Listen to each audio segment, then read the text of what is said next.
Buat teman-temanku yang baru gabung, bisa cek di playlist untuk urutan videonya, dan bisa juga cek di playlist untuk judul barunya. Bab 841, sangat bersalah. Dia merasa sangat dirugikan. 10 kadipaten tetangga di bawah kendali Silver Radiant tanda pagar 10 sangat dekat dengan Sekte Nebula. Tentu saja, mereka kaya. Bagaimana tempat yang menjadi tanggung jawabnya bisa dibandingkan? Jangan mencari-cari alasan atas ketidakmampuanmu. Menteri Anda menegur dengan dingin. Tian Yuling tunduk dan mendengarkan omelan itu. Aku sudah menyuruhmu menculik wanita muda, Tuan Yu melanjutkan setelah jeda. Bagaimana hasilnya? Dia mengeluarkannya untuk bertanya tentang hal itu, yang menunjukkan pentingnya sumber daya wanita. Faktanya, kekayaan apapun bisa dihambur-hamburkan dan diperoleh kembali. Hanya sumber daya wanita berkualitas tinggi yang bisa dijarah. Sumber daya yang paling dihargai kelompok Lao adalah wanita berkualitas tinggi. Tolong bantu saya, 10.000 wanita telah dikirim ke sini. Sisanya sedang dalam perjalanan, jawab Tian Yuling. Dia mengecilkan lehernya dan menunggu omelan dari tetua Yu. Sudah ada 10.000. Pembantu Anda bertanya dengan heran. Ketika ia berkelana ke tempat-tempat lain, ia hampir tidak menemukan wanita satupun karena ia ditolak oleh kadipaten setempat. Tian Yuling merupakan orang pertama yang menjarah wanita. Ya, masih ada 30.000 lagi dalam perjalanan. Kita akan mendapatkannya malam ini. Tian Yuling berkata dengan tergesa-gesa. Senyum puas akhirnya muncul di wajah tetua asing itu. Ini tidak buruk. Bangun. Tian Yuling segera berdiri dan tersenyum meminta maaf. Kamu tetua asing, kamu harus mengucapkan kata-kata yang baik untukku di depan kepala keluarga. Dia mengeluarkan artefak spasial kecil, yang diisi dengan semua jenis obat-obatan rahasia, seni bela diri, dan material. Menteri, Anda menerimanya, dan senyum di wajahnya menjadi lebih ramah. Hehe, itu mudah. Anda melakukannya dengan baik, saya pikir kepala keluarga akan memuji Anda. Tian Yuling akhirnya mengerti bahwa lelaki tua itu mencoba memerasnya. Namun, dia tidak bisa mengatakannya dengan lantang. Sikapnya menjadi lebih hormat, dan dia berkata, "Pembantu, bukankah kamu mengirim pesan yang mengatakan bahwa kamu akan tiba dalam 2 hari? Mengapa dia tiba-tiba datang hari ini? Sulit bagi kami untuk berbakti kepadamu." Senyum di wajah Menteri Yu berangsur-angsur menghilang, dan ekspresinya menjadi serius. Tian Yuling mengira ia telah membuat marah tetua asing itu lagi dan segera mundur. Aku di sini untuk memberitahumu sesuatu. Exalt berkata dengan tegas. Hati Tian Yuling menjadi tenang. Jadi dia tidak menegurnya, tetapi apa yang sebenarnya ingin dikatakan pembantunya itu. Silakan bicara, kata Tian Yuling. Exalt, Anda melihat wanita-wanita cantik di luar dan berkata, biar saya tanya. Tak satu pun dari wanita-wanita ini berasal dari Kadipaten Divineblum, kan? Tian Yuling menggelengkan kepalanya. Mereka semua berasal dari Kadipaten Kuda Besi. Tidak ada Kadipaten Bunga Surgawi. Baguslah, katamu sambil menghela napas lega. Tian Yuling merasakan ada sesuatu yang salah dan bertanya, penolongmu, apa yang terjadi? Ya, tetua asing mengangguk dengan sungguh-sungguh. Patriark mengirimiku pesan mendesak beberapa jam yang lalu. Istana militer telah mengirim seorang mediator dari Kadipaten Divineblum, yang berada di bawah kekuasaanmu. Apa? Tian Yuling dan putranya ketakutan setengah mati. Kadipaten Bunga Surgawi adalah rumah pembawa damai. Tian Yuling gemetar. Ditunjuk sebagai mediator oleh istana militer, orang bisa membayangkan betapa terhormatnya status mereka. Hanya memikirkan pembawa damai ini membalas dendam padanya saja sudah membuat Tian Yuling merinding. Tetua asing, kau juga sangat serius. Berapa banyak sumber daya yang telah kau ambil dari Kadipaten Divineblum? Kembalikan semuanya kepadaku. Jangan ambil satu koin tembaga pun. Selain itu, pergilah ke Kadipaten Divineblum dan mintalah maaf kepada keluarga kerajaan. Cobalah untuk mendapatkan pengampunan mereka. Tian Yuling tidak berani ragu. Kamu tidak perlu memberitahuku hal ini, aku bisa melakukannya sendiri. Ini adalah masalah yang sangat penting, jadi Tian Yuling tidak berani ceroboh. Dia menangkupkan tinjunya dan berkata, ini masalah yang mendesak. Mohon maaf, saya akan pergi ke Kadipaten Divineblum sekarang. Pembantu Anda langsung mengangguk. Ya, jangan khawatirkan saya. Ini masalah mendesak. Pergi dan selesaikan dulu. Permisi. kata Tian Yuling ketakutan. Tuan Muda Yin Hui segera mengikuti di belakang dan berkata, aku juga akan pergi. Aku akan membasmi anjing Xia Qingchen saat aku melakukannya. Keluarga kerajaan perlu meminta maaf, tetapi itu tidak berarti mereka bisa memaafkan Tuan yang kepo dan hewan peliharaan iblisnya. Tanpa diduga, tubuh pembantumu bergetar dan matanya terbelalak. Tunggu, anjing siapa yang baru saja kau katakan? Tuan Muda Yin Hui tercengang. Tetua asing, kau berbicara dengannya. Dia buru-buru berbalik dan berbicara dengan hormat, melapor kepada tetua yang terhormat, dia adalah orang yang bernama Xia Qingchen. Xia Qingchen, berapa umurnya? Seperti apa bentuk tubuhnya? Seperti apa rupanya? Tanya pembantu Anda dengan tergesa-gesa. Dia mengajukan 3 pertanyaan berturut-turut, nadanya luar biasa mendesak. Tuan Muda Yin Hui merasa sedikit tertekan dan menatap tetua asing Yu dengan linglung. Mungkin berusia kurang dari 20 tahun, kurus, dan wajahnya, dia mungkin sedikit lebih tampan dariku. Jantung Exalt Yu berdebar kencang. Dia segera menggambar rumput di tempat itu dan menunjuknya dengan cepat. Apakah itu dia? Meskipun itu adalah gambar rumput, fitur wajahnya masih ada. Jadi, Tuan Muda Yin Hui mengenalinya sekilas. Itu dia. Wajah pembantu Anda langsung menjadi gelap seolah-olah langit telah runtuh. Apakah kamu baru saja mengatakan bahwa kamu ingin membunuh anjing orang ini? Tanyanya, tubuhnya gemetar. Tuan Muda Yin Hui merasakan ada sesuatu yang salah dan ragu-ragu, begitulah. Apakah kalian pernah punya dendam sebelumnya? Tetua asing itu bertanya lagi. Tuan Muda Yin Hui ingin menyembunyikannya, tetapi dia tidak punya nyali untuk melakukannya di depan orang yang ditahbiskan. Dia mengangguk dan berkata, ya, tetapi anjingnya adalah orang yang menindasku terlebih dahulu. Aku membunuh Gan Ying dan aku tidak menyakitinya sama sekali. Kau sudah selesai. Sebelum Tuan Muda Yin Hui bisa menyelesaikan perkataannya, tetua asing Yu menghela napas panjang seperti bola yang kempes. Ekspresi Tian Yuling berubah serius dan jantungnya mulai berdetak lebih cepat. Bolehkah aku bertanya, Yang Mulia, apakah Xia Qingchen ini memiliki latar belakang yang sangat mengesankan? Dia punya firasat buruk. Helper Yu berdiri dan menghancurkan semua potret di telapak tangannya. Bukan hanya itu, dia juga membakarnya. Seolah-olah dia takut meninggalkan jejak dirinya sendiri. Ketika dia menatap Tian Yuling lagi, dia menunjukkan ekspresi kasihan. Jika putramu tidak salah tangkap, dia akan menguliti polisi itu. Ledakan. Seolah-olah sambaran petir telah menyambar dan meledak di benak Tian Yuling dan Tuan Muda Yin Hui. Tubuh si lelaki tua gemetar, sedangkan si lelaki tua begitu takut hingga terjatuh ke tanah. Kamu, apakah kamu mengatakan bahwa orang yang ditemui anakku adalah seorang polisi? Tian Yuling meludah. Lihatlah wajahku. Apakah aku terlihat seperti sedang bercanda denganmu? Aku menyarankanmu untuk segera bertanya apa yang telah dilakukan putramu yang bodoh itu dan apakah dia telah memprovokasi polisi. Tian Yuling gemetar dan segera mengangkat Tuan Muda Yin Hui dari tanah dan menamparnya 2 kali. Makhluk jahat, apa yang kau lakukan di Kadipaten Bunga Surgawi? Katakan yang sebenarnya. Tuan Muda Yin Hui menyadari bahwa dia telah mendapat masalah besar dan tergagap, itu bukan masalah besar. Hanya saja ketika dia meminta keluarga kerajaan Kadipaten Bunga Dewa untuk memilih gadis-gadis yang mereka pilih, dia kebetulan bertemu dengan ajudan. Bab 842, Malam yang Panjang Penuh dengan Mimpi. Tian Yuling menatapnya dan bertanya, hanya itu. Kamu tidak main-main. Bagaimana mungkin Tuan Muda Yin Hui berani mengakuinya? Dia buru-buru berkata, memang begitu. Akan tetapi, jika memang demikian, masih ada ruang untuk negosiasi. Dia menghela napas lega dan menepuk kepala putranya. Dasar bocah nakal, Ting Dewa di rumah setelah pulang kali ini. Jangan pergi kemanapun. Ya, aku salah. Tuan Muda Yin Hui tampak sangat menyesal. Namun, pembantu Anda melihat ini dan menggelengkan kepalanya sedikit. Dia sangat pandai melihat apakah orang berbohong. Jejak kekhawatiran di mata Tuan Muda Yin Hui tidak dapat disembunyikan. Ayah, aku akan pergi dan merenungkan kesalahanku sekarang. Tuan Muda Yin Hui berkata. Setelah mendapat persetujuan Tian Yuling, dia menundukkan kepalanya dan pergi.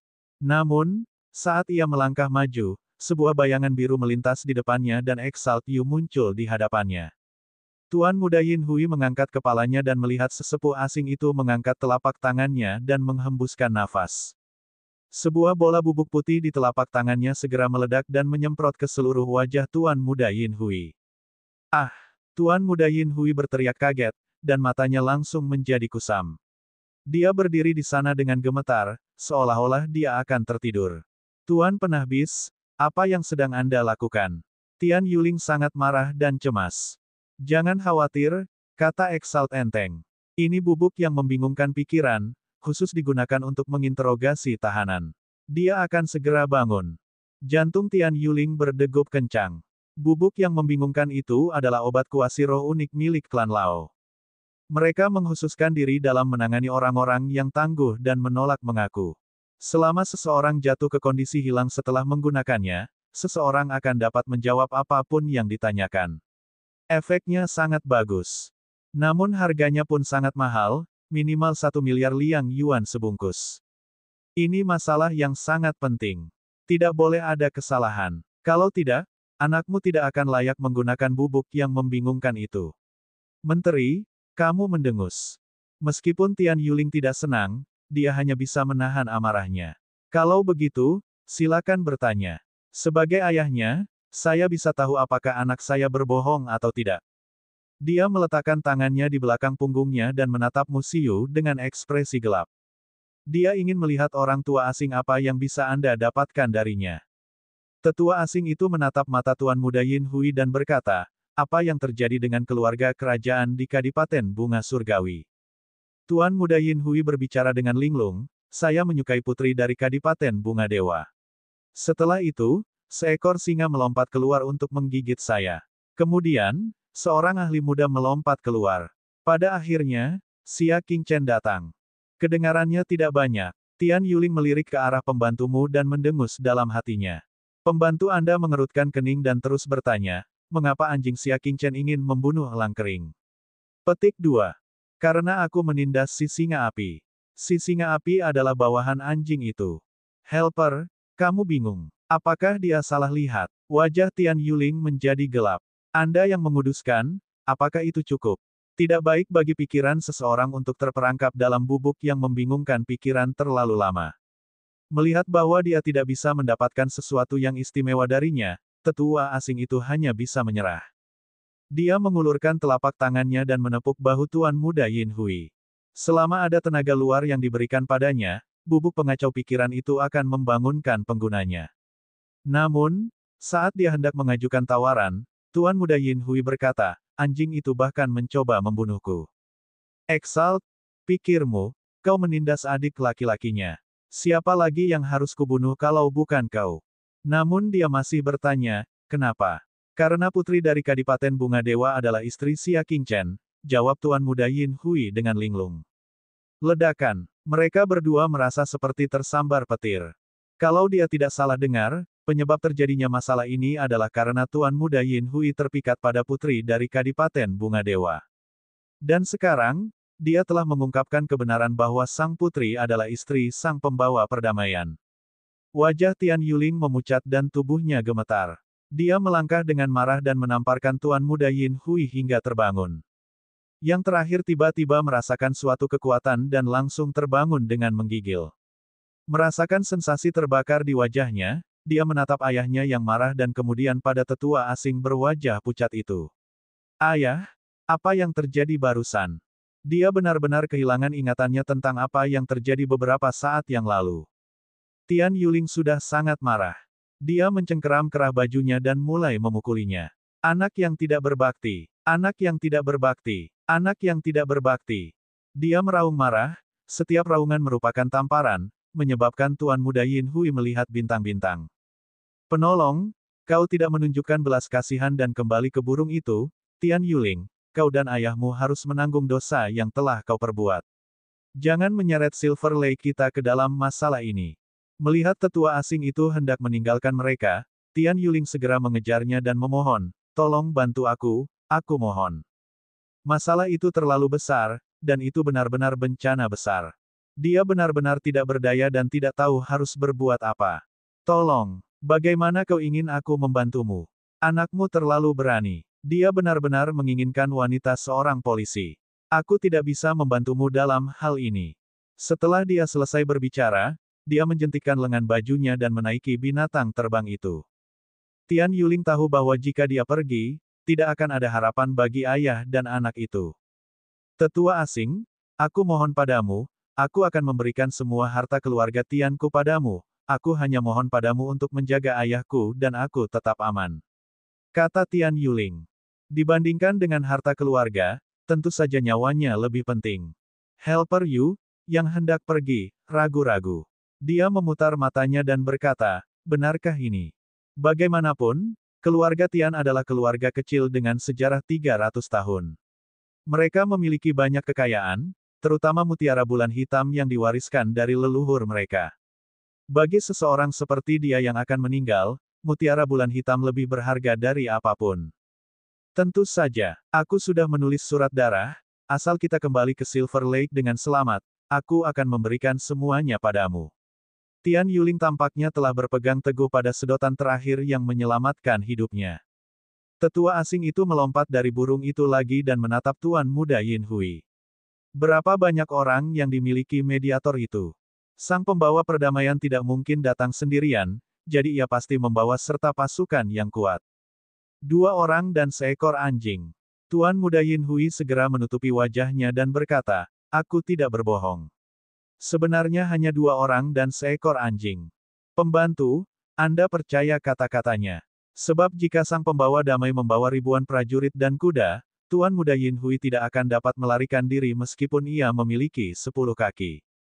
Bagus sekali. Jejak kekejaman melintas di mata Menteri Yu. Tian Yuling tampaknya telah menyadari sesuatu. Matanya berkilat saat dia berkata, Penatua asing, apa maksudmu? Guru pun tidak suka dengan perantara ini, katamu dengan perlahan. Karena kedatangan pembawa damai, separuh dari punggungan bulan langit yang ditempati oleh danau perak dengan susah payah harus dikembalikan. Bagaimana mungkin sang guru bersedia melakukannya? Mendengar ini, Tian Yuling merasa lebih percaya diri. Bahkan kepala keluarga mendukung pencopotan pembawa damai, jadi apa yang perlu diragukan? Kalau begitu, penundaan yang lama mungkin akan membawa lebih banyak masalah. Haruskah kita bergegas ke Kadipaten Bunga Surgawi sekarang? Orang ini hanya punya seekor anjing, tapi dia cukup kuat, kata Tian Yuling dengan kejam. Kamu tidak mengerti, kata Tuan Yu dengan mata menyipit. Bagaimana mungkin seseorang yang ditunjuk sebagai pembawa damai menjadi orang yang tidak kompeten? Saat Tian Yuling mengerutkan kening, tetua asing itu menambahkan, namun, tidak masalah seberapa kuat dirimu. Dia mengepalkan tangannya dengan percaya diri dan perlahan-lahan melepaskan kekuatan mengerikan dari sebuah bintang besar. Sudut mulutnya melengkung membentuk niat membunuh yang dingin. Seperti yang kau katakan, malam yang panjang penuh dengan mimpi. Ayo berangkat sekarang. Akan tetapi, saat dia baru saja selesai berbicara, sebuah suara samar terdengar di atas kepala mereka. Semakin panjang malam, semakin banyak mimpi yang akan kamu alami. Lebih jauh lagi, itu akan menjadi mimpi buruk. Suara Xia Qingchen terdengar di atap. Lalu, dengan suara mendesing, pedang Qi yang tajam membalikkan seluruh atap, memperlihatkan 3 sosok berdiri di udara. Bab 843, Bab 835 Tulang Hancur. Di antara mereka ada 2 orang dan seekor anjing. Anjing itu berdiri seperti manusia, kaki depannya disilangkan di depan dadanya, dan menyeringai sambil menatap mereka. Beberapa potong sampah, beraninya kau mengingini Tuan Chen. Mata indah Lian Xing dipenuhi dengan ketidakberdayaan. Ada beberapa orang yang jelas-jelas bisa lolos dari malapetaka ini. Matanya terpaku pada dirimu, orang asing yang lebih tua. Sebenarnya, mereka sudah tiba di atas aula utama ketika Tuan Muda Yin Hui melarikan diri. Mereka diam-diam memperhatikan percakapan mereka sepanjang waktu. Yang tidak dapat dipahami Lian Xing adalah bahwa tetua asing itu telah menaiki binatang terbangnya dan hendak pergi. Siapa yang mengira bahwa dia akan dibutakan oleh keuntungan dan bahkan menyarankan untuk membunuh Xia Qingchen, sang pembawa perdamaian. Apalah arti tidak menempuh jalan menuju surga tetapi menerobos masuk neraka padahal tidak ada pintu. Pepatah lama ini ditafsirkan dengan sempurna oleh sesepuh asing Anda. Mata ketiga orang di aula itu semua menyipit. Tuan Muda Yin Hui bahkan berteriak kaget, itu mereka. Ada kilatan kepanikan di mata pembantu Yu, tetapi itu segera digantikan oleh ketenangan. Dengan ekspresi penuh hormat, dia berkata, orang tua ini menyapa petugas mediasi. Keluarga Tian sedang merencanakan pemberontakan, dan orang tua ini baru saja akan memberi tahu Anda. Tian Yuling dan Tuan Muda Yin Hui berkata serempak, kaulah yang menyarankannya. Mereka berdua buru-buru menangkupkan tangan mereka ke arah Xia Qingchen. Mediator, tolong jelaskan. Andalah yang sangat berani. Dia ingin membunuh Anda. Para pelaku konspirasi kedua belah pihak langsung saling menyalahkan saat melihat masalah itu terbongkar. Ekspresi Xia Qingchen tenang, dia membawa artefak nirvana terbang di punggungnya dan perlahan mendarat di tanah. Konsekrator Yu menundukkan kepalanya, tetapi dia terus mengamati tindakan Xia Qingchen dari sudut matanya. Ada sedikit kelicikan di matanya, seolah-olah rencananya telah berhasil. Tuan pembawa damai, jika Anda membutuhkannya, saya dapat membunuh mereka yang memiliki niat buruk terhadap Anda sekarang. Xia Qingchen berdiri dengan kedua tangan di belakang punggungnya dan berkata dengan tenang, baiklah. Exalt Yu sedikit mengernyit, merasa nada bicara Xia Qingchen agak aneh. Namun, keraguan ini hanya terlintas di benaknya dan tidak memengaruhi keputusannya sedikitpun. Kalau begitu, mohon perhatikan baik-baik, Tuan Mediator. Penolongmu tiba-tiba mengerahkan kekuatan di kakinya. Meskipun dia tampak tua, teknik gerakan tubuhnya memungkinkan dia bergerak sejauh 800 kaki dengan satu langkah. Sosoknya sangat cepat. Namun, dia tidak menyerang Tian Yuling dan putranya. Dia menyerang Xia Qingchen. Wajahnya yang penuh hormat digantikan oleh niat membunuh yang dalam dan sedikit keganasan. Tuan Mediator, jangan salahkan aku karena bersikap kejam. Jika kau ingin menyalahkan seseorang, salahkan dirimu sendiri karena datang di waktu yang salah. Jadi ternyata rasa hormatnya hanya agar Xia Qingchen dapat melihatnya, sehingga lebih mudah baginya untuk memikatnya. Kalau tidak, jika Xia Qingchen memiliki artefak nirvana terbang, itu tidak akan berguna bahkan jika kekuatannya mencapai tingkat bulan yang lebih rendah. Akan tetapi, yang membuatnya merasa sedikit aneh adalah Xia Qingchen tidak hanya berdiri di sana dengan kedua tangannya di belakang punggungnya, tidak menghindar sama sekali, bahkan nona muda dan hewan peliharaan iblisnya juga berdiri di sana dengan tenang. Anjing itu mengupilnya karena bosan.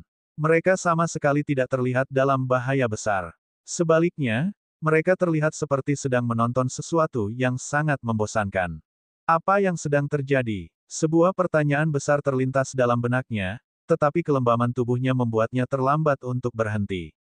Apakah kau masih bisa menentang surga? Dia menggertakkan giginya dan berteriak dengan dingin. Seberapa kuatkah dia jika usianya belum genap 20 tahun? Jantung membelah paru-paru membelah telapak tangan. Kekuatan astral dari posisi bintang utama si Anda dipadatkan dan dialirkan di telapak tangannya. Di bawah kompresi yang kuat, daya bintang benar-benar terbakar dan menghasilkan percikan api. Begitu mengenai titik vital seseorang, kekuatan bintang itu akan meledak pada saat pertama, dan kekuatannya luar biasa dahsyat. Baru ketika pihak lawan mencapai jarak 100 kaki, Xia Qingchen meletakkan tangan kirinya dan melangkah maju. Dan langkah ini benar-benar mencapai ketinggian 1400 kaki. Kecepatan tertinggi puncak astral utama hanya 1400 kaki. Konsekrator, Anda hanya merasakan sosok Xia Qingchen tiba-tiba menjadi kabur. Ketika sosoknya menjadi jelas lagi, dia sudah muncul di hadapannya. Pihak lain mengulurkan telapak tangan kirinya dengan tenang tanpa menggunakan teknik bela diri apapun. Dia mendorong keluar dengan kekuatan bintangnya sendiri. Pak, Menteri, Anda tiba-tiba merasakan suatu kekuatan sekuat gunung datang ke arahnya, dengan paksa membubarkan kekuatan bintang yang terkompresi dan terkumpul di telapak tangannya. Dia segera menyadari ada sesuatu yang salah dan segera menarik kembali telapak tangannya yang berlimasang. Menatap pemuda yang tenang itu, jantung tetua asing itu berdetak kencang dan dia sangat terkejut. Kamu, apa tingkat kultivasimu? Serangan telapak tangan tadi memberinya ilusi bahwa dia sedang menghadapi kebangkitan kedua dari posisi astral utama. Xia Qingchen menarik telapak tangannya dan berkata dengan tenang, apakah aku perlu memberitahumu? Tetua asing Anda telah hidup selama lebih dari 100 tahun, dan kepekaannya terhadap bahaya melampaui orang biasa. Pria muda di depannya memberinya perasaan yang luar biasa berbahaya. Dia menenangkan diri dan berkata, Ajudan, kau tidak bisa melakukan apapun padaku dengan kekuatanmu. Mengapa kita tidak mundur selangkah? Jika kau tidak menganggapku bertanggung jawab, aku tidak akan menyinggungmu lagi. Bagaimana? Tidak banyak. Xia Qingchen berkata dengan tenang. Apa alasannya? Mata Exalt Yu berkilat penuh permusuhan. Alasannya adalah karena aku tidak pernah bernegosiasi dengan orang mati, kata Xia Qingchen dengan tenang. Orang yang sudah meninggal. Kau orang yang sudah mati, bukan? Tetua asing itu tertawa. Tidak apa-apa kalau dia tidak berbicara, tetapi begitu dia membuka mulut, dia tiba-tiba mengeluarkan seteguk darah hitam. Aku, pembantu itu menyeka mulutnya dan menatap darah di tangannya, tidak dapat memahami kapan dia terluka. Terlebih lagi, luka-lukanya sangat serius. Apa? Tetapi kemudian, ia mulai memuntahkan banyak darah, dan itu tidak berhenti. Darah di tubuhnya tampak hancur total, dan darah menyembur keluar dari tubuhnya. Saat dia muntah, Exalt Yu jatuh ke tanah. Matanya berputar ke belakang dan tubuhnya berkedut sampai dia tidak bisa bergerak lagi. Penatua asing. Melihat pemandangan aneh ini, Tian Yuling segera bergegas maju dan mengangkat Exalt Yu di lehernya. Sineker, Anda adalah ahli yang paling kuat di antara mereka, dan dia tidak mampu menanggung kecelakaan apapun. Namun, ketika dia mengangkat kepalanya, dia mendapati leher tetua asing itu selembut adonan, dan semua tulang serta tulangnya telah hancur, tidak, semuanya menghilang. Ah! Tian Yuling menjerit seolah-olah dia telah melihat hantu dan mundur ketakutan. Wajahnya pucat saat dia melihat pentahbismu yang telah meninggal. Bagaimana dia bisa tahu bahwa saat kamu ditahbiskan dan bertarung melawan Xia Qingchen, kekuatan bintang Xia Qingchen sudah memasuki tubuhnya. Dan dalam 1 bulan ini, Xia Qingchen tidak hanya mengolah teknik gerakannya hingga 4000 kaki dalam 1 langkah, tetapi dia juga mengolah metode kultivasi mentalnya, teknik iblis bintang 7, hingga sempurna.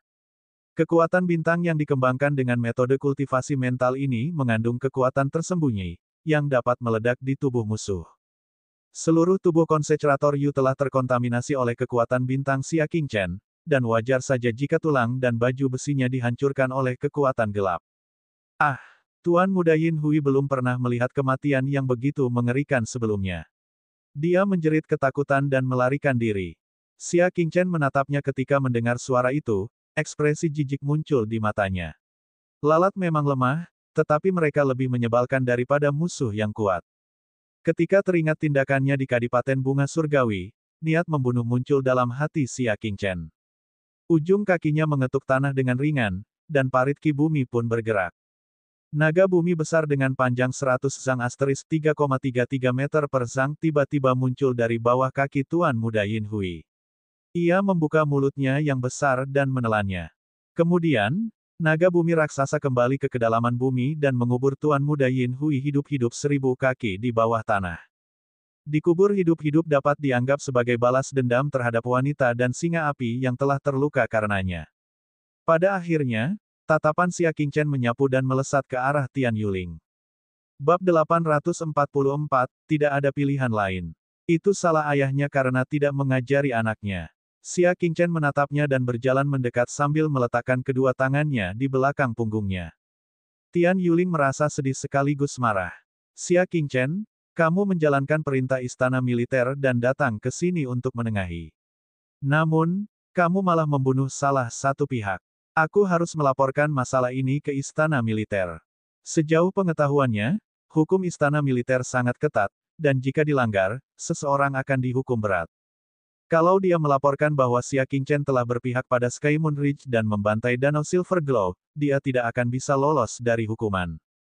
Dia tidak percaya bahwa Xia Qingchen tidak akan takut. Siapa yang memberitahumu bahwa namaku Xia Qingchen? Dan siapa yang melihatku membunuh orang-orang dari Danau Silver Glow milikmu? Xia Qingchen berkata dengan tenang. Hati Tian Yuling tiba-tiba menjadi dingin. Apakah Xia Qingchen akan membunuhnya untuk membungkamnya? Tanpa berkata apa-apa lagi, dia segera mengeluarkan cerobong asap dari lengan bajunya dan menembakkannya ke langit. Tiba-tiba, asap hijau mengepul ke langit. Asap itu sangat menarik perhatian. Para anggota bercahaya perak yang sedang merekrut wanita di Istana Surgawi Dao bela diri menyadari bahwa ada sesuatu yang salah, dan mereka semua mengeluarkan senjata nirvana mereka dan bergegas mendekat. Xia Qingchen, mengapa kau tidak mencoba membunuhku? Melihat sekelompok orang menyerbu masuk, Tian Yuling akhirnya santai dan berkata dengan galak, jika kau menyentuhku, kejahatanmu akan segera menyebar ke seluruh istana militer. Namun, yang membuat Tian Yuling merasa sangat heran adalah bahwa Xia Qingchen tidak menghentikannya, dia bahkan berdiri di tempat asalnya dengan sikap tenang. Gadis muda dan binatang iblis peliharaannya di sampingnya tampak bersemangat untuk mencoba, seolah-olah mereka menantikan adegan ini. Ketika hampir semua anggota Silver Splendor telah tiba, Xia Qingchen memberi isyarat dengan dagunya dengan kesal. Tutup pintu dan biarkan anjing itu keluar. Graji menyeringai, baiklah. Ia bergegas ke pintu utama aula dan menutupnya. Kemudian, ia memamerkan giginya dan mencibir, dasar bocah nakal, beraninya kalian bertindak kurang ajar di wilayah anjing tuan ini. Kalian semua sudah lelah hidup. Lian Xing juga menggosok tinjunya dan matanya berkedip karena kegembiraan. Aku sudah lama tidak menggerakkan anggota tubuhku. Xia Qingchen juga mengeluarkan pedang patahnya. Dia menutup matanya dan melambaikan jarinya. Pedang patah itu seperti bayangan, langsung menusuk beberapa orang. Graji dan Lian Xing juga menerkam kerumunan. Basis kultivasi kedua pria dan seekor anjing itu semuanya berada di puncak level bintang menengah. Kekuatan mereka berada di atas atau mendekati level bintang besar. Tentu saja, mereka seperti harimau yang memasuki kawanan domba, langsung membunuh mereka hingga mereka menangis memanggil orang tua mereka. Pada saat para anggota bercahaya perak menyadari bahwa situasinya tidak baik, semuanya sudah terlambat. Di luar aula, banyak wanita di alun-alun yang terharu dengan bantuan yang tak terduga itu. Mereka berkerumun dengan gelisah dan mendengarkan teriakan-teriakan yang naik turun di aula. Seluruh proses itu berlangsung selama secangkir teh. Kemudian, sebuah bayangan melompat keluar dari aula dan menghilang ke langit. Mereka bahkan tidak menyadari apa itu. Setelah menunggu sekian lama, akhirnya mereka memberanikan diri memasuki aula itu. Namun pemandangan yang mereka lihat membuat mereka ketakutan hingga wajah mereka menjadi pucat. Tian Yuling dipaku di singgasana, dan 70 hingga 80 anggota cahaya perak yang tersisa kehilangan anggota tubuhnya, tergeletak di tanah dan meratap. 3 hari kemudian, Sekte Nebula, sungai di kaki gunung itu mengalir deras. 9 gunung yang menjulang tinggi itu terjal dan dikelilingi oleh angin dan kabut. Itu seperti tanah suci bagi para dewa. Itu hanya jejak darah yang tidak seharusnya ada di sana yang menghancurkan temperamennya yang seperti keabadian. Di puncak ke-9, puncak gunung itu tertutup salju sepanjang tahun, dan darah berwarna merah terang terlihat di mana-mana. Sungguh menyilaukan dan mengejutkan. 2 kelompok pria yang berpakaian berbeda saling bertarung dengan tembok rumah mewah sebagai batasnya.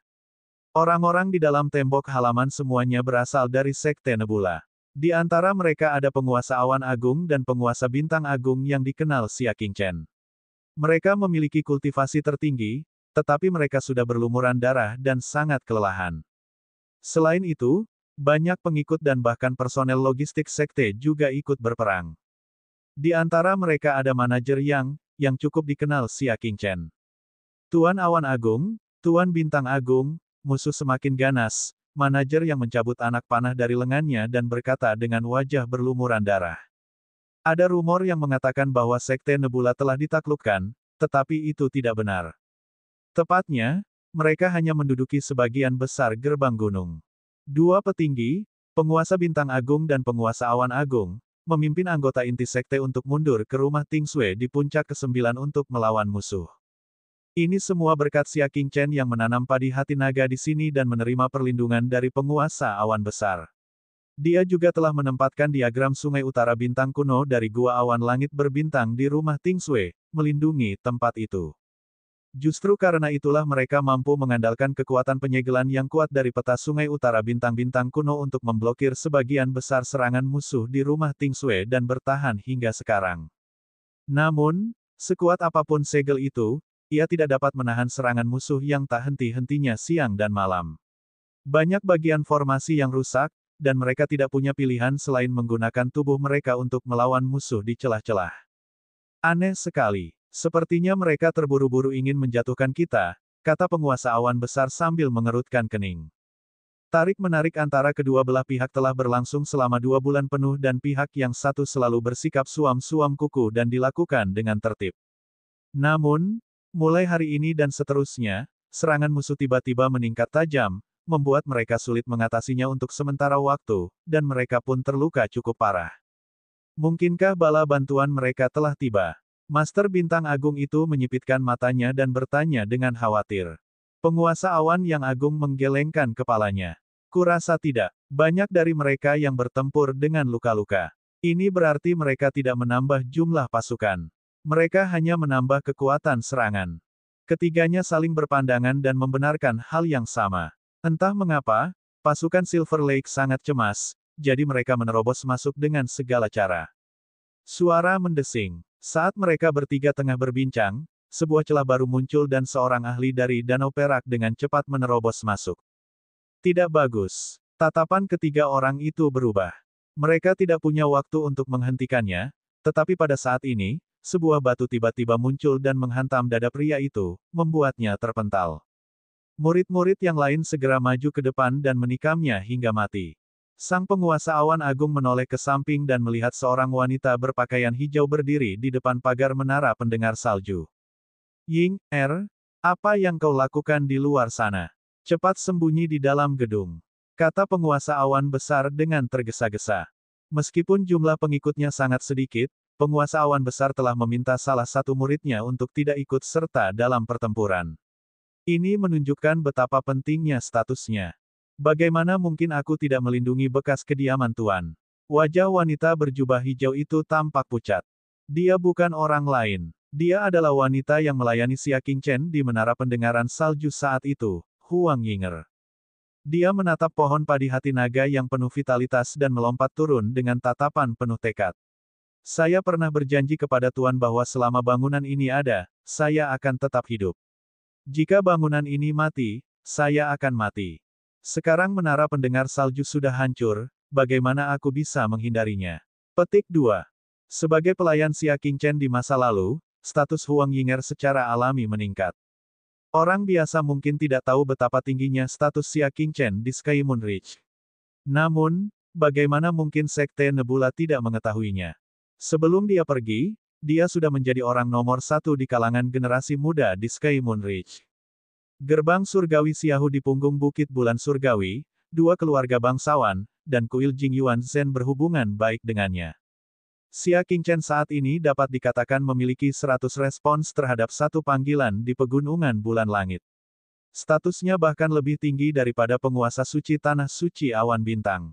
Lagi pula, bagaimana mungkin pembantunya bisa memiliki status yang rendah? Ying, kita bisa mati, tapi kamu tidak bisa. Kalau tidak, kita tidak akan bisa menjawab Xia Qingchen. Tuan awan besar menasihati. Pada saat ini, musuh melihat celah baru dan menyerang lebih cepat. Beberapa musuh menerobos masuk melalui celah baru itu.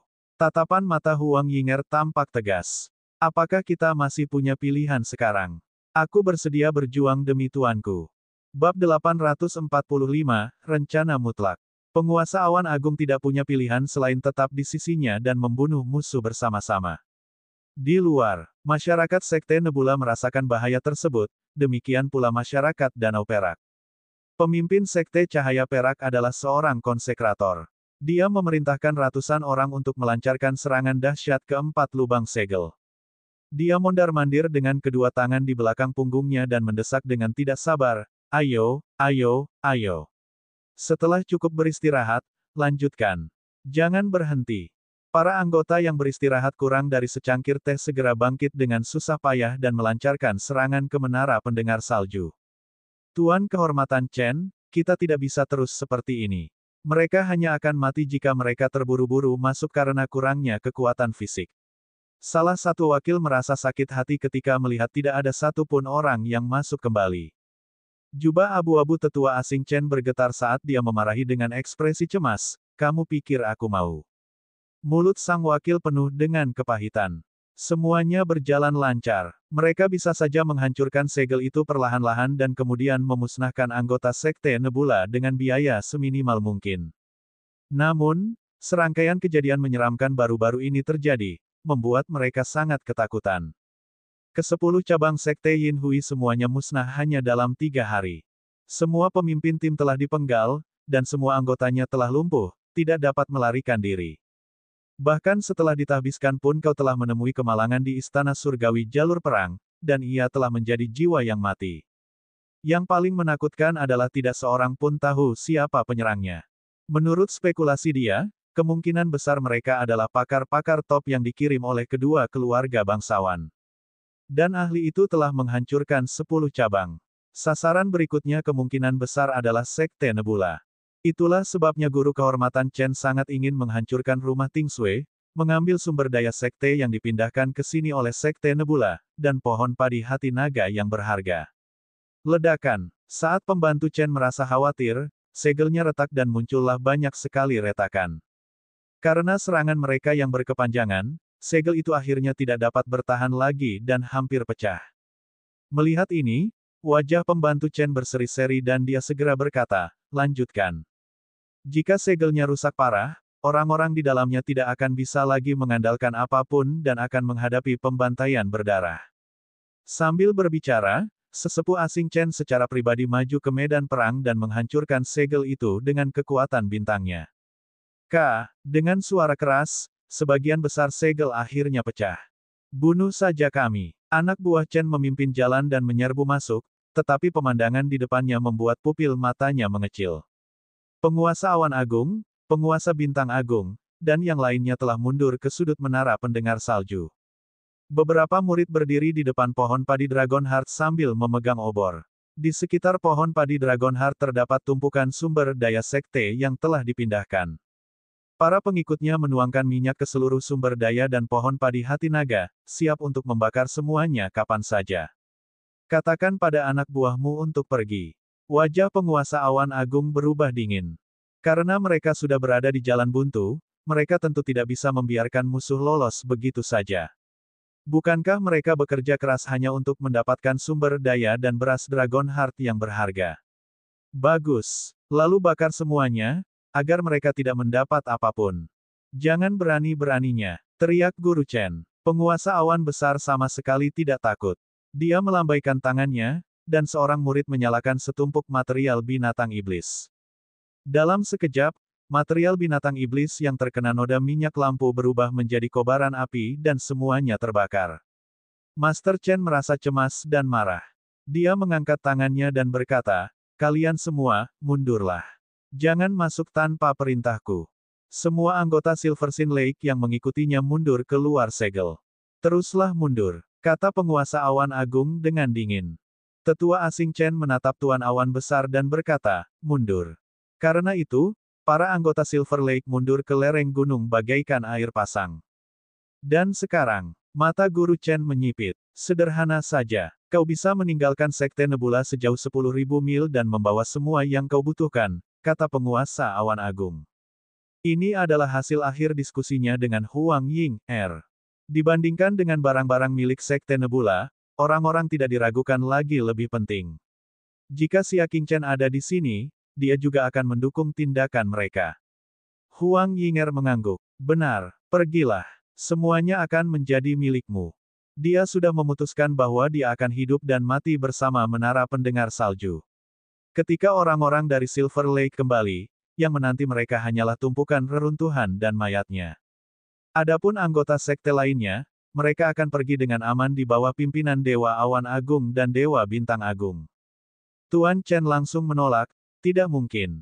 Siapa tahu kamu akan menepati janjimu. Kalian tidak punya pilihan lain, kecuali jika kalian ingin begitu banyak orang dikorbankan dengan sia-sia," kata Dewa Awan Agung dengan tenang. "Tujuan dari Danau Perak bukanlah untuk memusnahkan Sekte Nebula, tetapi untuk mengambil sumber daya mereka. Jika sumber daya ini musnah bersama dengan Sekte Nebula, semua usaha mereka akan sia-sia." Anak Sungai Chen mengepalkan tinjunya dan berjuang beberapa saat sebelum berkata, "Baiklah, aku setuju dengan permintaanmu.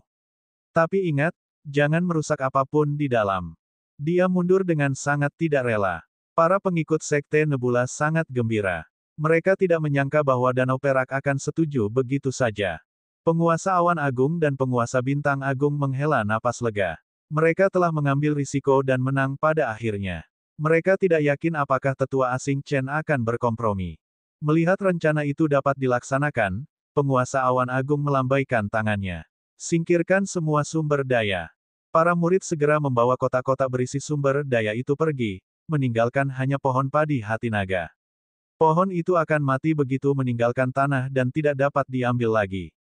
Master Awan Agung dan Master Bintang Agung menoleh untuk melihat Huang Yinger dengan sedikit rasa enggan. Ekspresi Huang Yinger tenang, seolah-olah dia adalah seorang biksu yang telah melampaui dunia. Dia memegang obor dan berdiri di depan pohon padi hati naga. Dia tersenyum pada mereka, jika kalian masih memiliki kesempatan untuk bertemu dengan kakak senior Xia, tolong beritahu dia atas namaku, di rumah Tingsui, pernah ada seorang pembantu bernama Ying Er. Mata sang penguasa awan besar dipenuhi air mata. Pohon padi hati naga merupakan bagian terpenting dari rencana tersebut. Pohon padi hati naga adalah benda terpenting di Danau Perak. Nilainya 100 kali lebih besar daripada sumber daya di Sekte Nebula. Untuk mengintimidasi penduduk Danau Silversin dan membiarkan mereka pergi dengan patuh, seseorang harus tetap tinggal untuk menjaga pohon padi hati naga. Orang ini pasti akan mati pada akhirnya. Huang Yinger lah yang bertahan. Seperti yang dia katakan, dia akan tetap hidup jika gedung itu ada, dan dia akan mati jika gedung itu hancur. Pohon padi hati naga adalah satu-satunya yang ditinggalkan Xia Qingchen. Jika dia kehilangannya, dia tidak akan mau melanjutkan hidup. Gadis bodoh, apakah ini sepadan? Kata Master Bintang Agung dengan suara serak. Mungkin tidak, tapi aku bersedia, jawab Huang Ying Er sambil tersenyum. Bayangan punggung Xia Qingchen muncul di benaknya, dan senyum puas muncul di wajahnya. Dunia ini luas, dan hanya rumah Tingsui ini yang bisa memberinya kehangatan. Tidak ada penyesalan di hatinya. Hati-hati, penguasa bintang agung dan penguasa awan agung membungkuk kepadanya.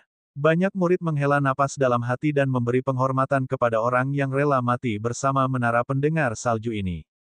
Orang-orang Sekte Nebula telah resmi pergi.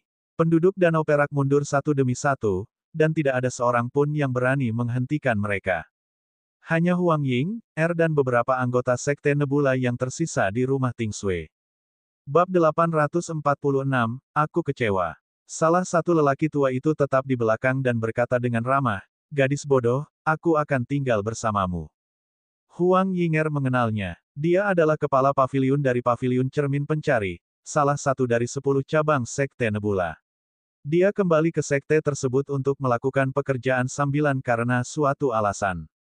Dia bekerja selama 1,5 tahun. Selama periode ini, dia akan datang ke menara pendengar salju dan membantu Huang Yinger memotong kayu bakar. Dia adalah seorang kakek yang sangat baik. Kakek Chen, lupakan saja. Aku sudah cukup. Aku tidak perlu menyeretmu ke bawah. Huang Ying Er menolak sambil tersenyum. Master Paviliun Chen tersenyum ramah dan datang ke sisi Huang Yinger. Ia meraih obor dan berkata, aku hanya seonggok tulang. Biarkan aku menggunakan cahaya senjaku untuk melakukan sesuatu bagi sekte ini. Huang Yinger terharu. Dia menggigit bibir merahnya dan berkata, kakek Chen, tidak perlu. Master Paviliun Chen menepuk bahunya dan berkata, mungkinkah kamu benar-benar tidak ingin bertemu Xia Qingchen lagi? Aku, Huang Yinger ragu-ragu. Bagaimana mungkin dia tidak ingin melihatnya lagi? Master Paviliun Chen berkata, jika Xia Qingchen ada di sini, saya rasa dia ingin melihatmu yang masih hidup. Dia tidak ingin melihat pohon yang tidak memiliki emosi. Hati Huang Yinger bergetar. Benar saja, dalam hatinya, dia benar-benar ingin bertemu Xia Qingchen lagi dan memanggilnya, Tuan. Kepala Paviliun Chen tersenyum dan mengambil obor dari Huang Yinger. Kali ini, Huang Yinger tidak bertahan. Dia tidak tahan untuk berkata, tapi kakek Chen, kamu akan mati. Memangnya kenapa kalau dia sudah mati? Kata Master Paviliun Chen lega. Setelah hening sejenak, Huang Yinger melepaskan tangannya dan membungkuk dalam-dalam kepada Master Paviliun Chen, dengan penuh rasa bersalah, maafkan aku. Dentang. Namun, begitu dia selesai berbicara, dia menundukkan kepalanya dan melihat sebuah obor di tanah. Kemudian, Bigfoot menginjaknya dan mematikan obor itu. Huang Yinger mendongak dengan linglung. Yang ia lihat sekarang bukan lagi wajah baik hati Master Paviliun Chen, melainkan senyum penuh dendam dan sakit-sakitan. Kakek Chen, kamu, Huang Yinger menatap tangan kosong Master Paviliun Chen dan langsung tahu bahwa dia telah ditipu. Seperti yang diharapkan, Master Paviliun Chen melangkah ke obor dan tertawa terbahak-bahak, kamu masih ingin aku mengorbankan diriku untuk Sekte Nebula. Hehe, dalam mimpimu. Pikiran Huang Ying menjadi kosong.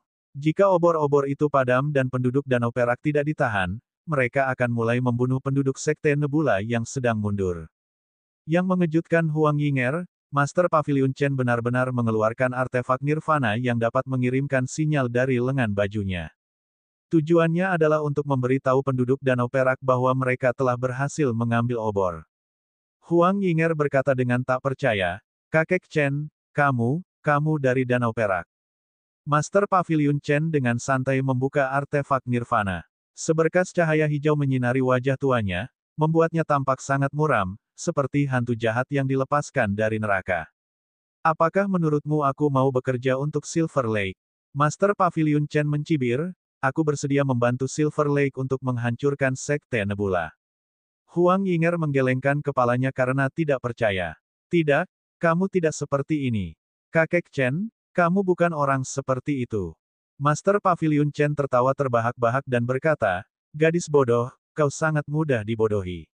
Apakah kau benar-benar berpikir bahwa aku telah membantumu dengan tulus selama setahun terakhir?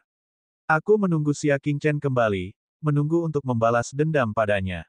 Di masa lalu, karena suasana busuk di pavilion cermin pertanyaan, banyak murid berkualitas rendah masuk melalui koneksi dan menindas murid luar biasa yang tidak memiliki latar belakang apapun. Sebagai utusan, Xia Qingchen menyapu bersih semua kekotoran dan membunuh mereka yang terbunuh, serta menangani mereka yang ditangani. Pada saat itu, Master Pavilion Chen yang merupakan Master Pavilion, dipecat oleh Xia Qingchen dan dikembalikan ke Sekte Nebula untuk dihukum. Hukuman yang diberikan sekte tersebut adalah menjadikan Master Pavilion Chen sebagai pelayan selama 10 tahun untuk menebus kesalahannya. Dari seorang kepala pavilion hingga seorang pesuruh, seberapa besarkah kejatuhannya? Selama periode ini, Master Pavilion Chen telah merasakan dinginnya dunia manusia, dan keinginannya untuk membalas dendam pun semakin tumbuh dari hari ke hari, tetapi dia tidak pernah mendapat kesempatan. Sekarang, dia akhirnya punya kesempatan untuk membalas dendam. "Kakek Chen, tolong kembalilah. Sekte Nebula adalah tempat di mana kau tinggal sepanjang hidupmu." Huang Yinger memohon. Master Pavilion Chen menatap langit dan tertawa marah, "Itulah sebabnya aku akan menghancurkannya. Aku telah mengabdi pada Sekte Nebula sepanjang hidupku, apa yang akan terjadi padaku? Sekte yang tidak tahu terima kasih seperti itu harus dihancurkan." Sambil berbicara, dia hendak mengaktifkan artefak Nirvana. Huang Yinger menggigit bibir merahnya dan segera menerkam ke depan untuk merebutnya. Bagaimanapun, Master Pavilion Chen adalah mantan Master Pavilion. Bagaimana mungkin Huang Yinger bisa menandinginya dalam hal kekuatan? Tubuhnya kurus kering seperti kilat.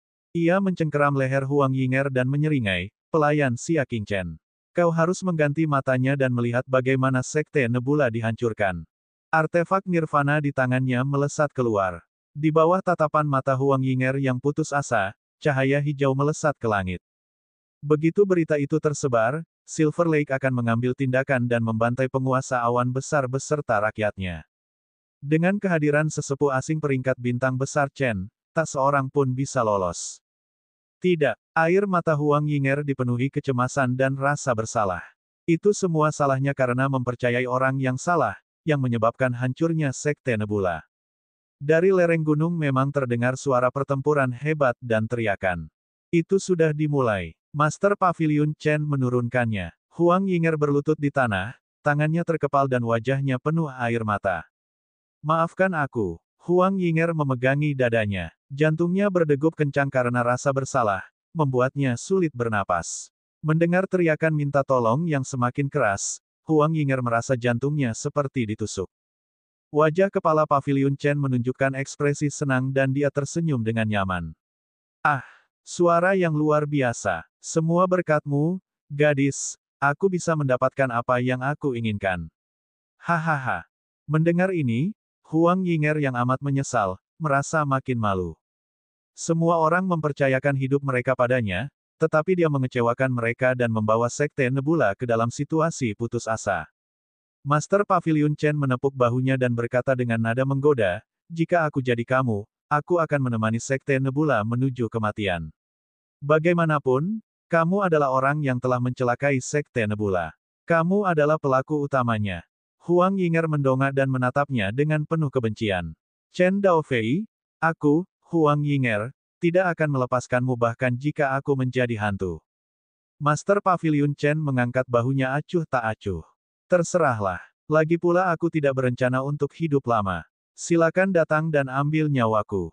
Hahaha. Keinginannya yang telah lama dipendam akhirnya terpenuhi. Huang Yinger dengan marah mengambil pedang yang tidak jauh darinya dan menusukkannya ke arah Master Pavilion Chen. Dia berkata dengan marah, aku akan membunuhmu. Master Pavilion Chen dengan santai meraih pedang di tangannya dan berkata sambil tersenyum, dengar, tidak ada gerakan. Kurasa mereka sudah dalam perjalanan menuju mata air kuning. Mendengar perkataan itu, pandangan Huang Yinger menjadi gelap, dia tidak pernah merasa begitu putus asa dan tertekan sebelumnya. Ah! Teriaknya dengan air mata mengalir di wajahnya, dan rambut hitamnya berkibar tertiup angin. Master Pavilion Chen tertawa terbahak-bahak. Apa yang kamu tunggu? Cepat turun dan minta maaf pada mereka. Dia melemparkan pedang di depan Huang Yinger. Yang terakhir mengalami kesedihan yang amat dalam. Ia meraih pedang dan menatap Master Pavilion Chen dengan penuh kebencian dan dendam. Ia meletakkan pedang itu di lehernya sendiri. Keinginanmu terpenuhi. Aku akan menunggumu di neraka. Setelah dia selesai berbicara, dia hendak mengakhiri hidupnya dengan serangan pedang. Namun, pada saat ini, angin kencang bertiup tiba-tiba dan pedang di tangannya pun terpental. Pada saat yang sama, terdengar desahan yang familiar. Sungguh mengecewakan. Bab 847, membuat hal-hal sulit bagi orang lain. Hati Huang Yinger bergetar. Meskipun ada sedikit perubahan dalam suaranya, dia langsung bisa mendengarnya. Dia menoleh dan melihat ke belakang, hanya melihat sosok samar berdiri di belakang anjing laut itu. Tuan, meskipun samar-samar, bagaimana mungkin Huang Yinger salah mengenali orang yang telah muncul dalam mimpinya ribuan kali. Master Pavilion Chen tertegun dan menatap sosok yang mendekat dengan rasa tidak percaya. Dia tidak percaya kalau itu adalah Xia Qingchen. Bukankah seharusnya Xia Qingchen sudah pergi ke tanah suci jalur bela diri yang jauh, kota Liangsu? Mustahil baginya untuk muncul di Sekte Nebula dan itu sungguh suatu kebetulan. Pupil mata kepala Pavilion Master Chen mengecil saat sosok itu melewati celah yang rusak. Bagaimana mungkin dia bisa melupakan pemuda yang telah membunuh serangkaian pejabat tinggi Pavilion Pencari Cermin dan menendangnya dari singgasana kepala Pavilion? Meski ada jeda lebih dari setahun, dan penampilan Xia Qingchen sudah semakin dewasa, itu sudah pasti Xia Qingchen. Mata Huang Yinger dipenuhi dengan air mata kegembiraan. Dia melangkah maju dan membungkuk dengan hormat. Huang Yinger, selamat datang kembali, Tuan. Namun, wajah dingin Xia Qingchen adalah satu-satunya jawaban yang dia dapatkan. Lama tidak bertemu, kamu masih belum dewasa. Mendengar ini, hati Huang Yinger bergetar. Dia segera menundukkan kepalanya dan berkata dengan rasa bersalah, maafkan aku. Ketidakmampuan Yinger lah yang telah merusak seluruh Sekte Nebula.